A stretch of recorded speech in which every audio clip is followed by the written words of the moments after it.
As many of you know, the 2005 to 2011 Toyota Tacomas have a problem with their rear leaf springs, and there's been a recall out, and now Toyota is replacing the leaf springs.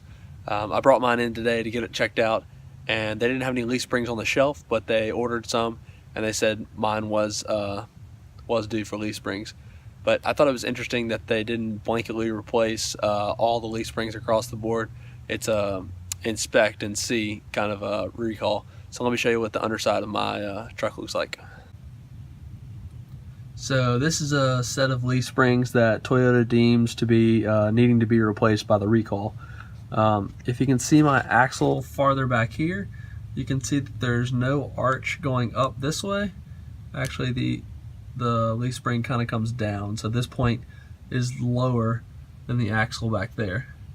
This is the gas tank right back here. So the recall is really made for if this leaf spring breaks right here and it goes into the gas tank and causes a leak, and then you have a fire. So the paperwork online talks about these leaf springs breaking, pushing into the gas tank and causing a fire. But I thought it was kind of interesting. It doesn't really look like there's any chance of them breaking, but maybe they are closer to breaking than I realized. Just a bit of surface rust, but nothing crazy. But you can see the relation to the gas tank there. So in order to do a before and after comparison between these leaf springs and the leaf springs that they're going to replace them with, I'm going to use a measuring tape to measure straight through the axle here up to the fender well, which if you come in close, I think you can see that's about 37 inches. This is the before shot of the driver's side leaf spring on the back of my Toyota Tacoma.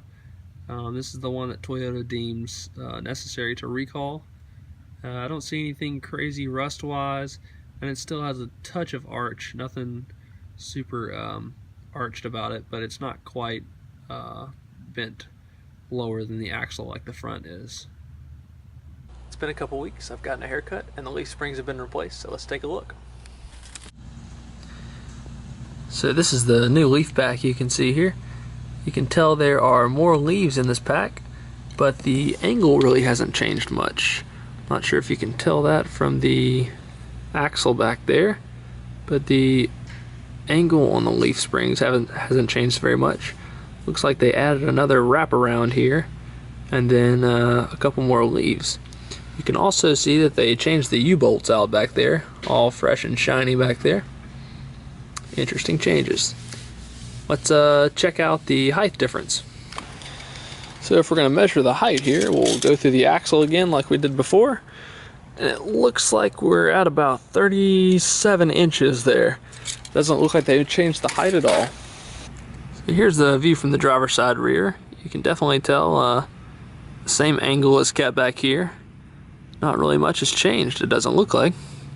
Obviously a fresh pair of leaf springs and the number is increased, but not much change in the angle here.